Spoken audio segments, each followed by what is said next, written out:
Alright, we got the freebie jet skis.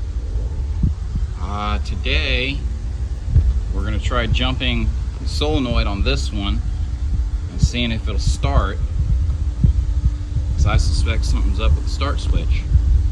Alright, here we go. Oops, something's gonna happen. Something's gonna happen. Oh, yes, this one cranks over freely. Beautiful. All right. Okay, small update on the old ass jet ski. I found spark yesterday. Well, not yesterday. I found spark this morning after tinkering with it and taking it apart all day yesterday.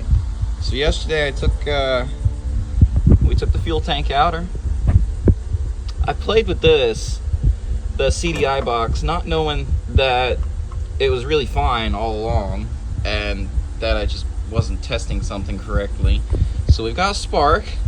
I've got the carburetor off to clean it, and just a minute ago, off camera, we got it to kick over on some brake clean. So we'll come in here, give her a little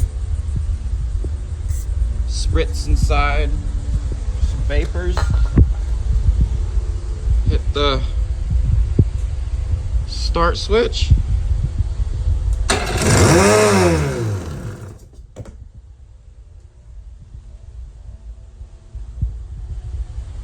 There it goes. She wants to run.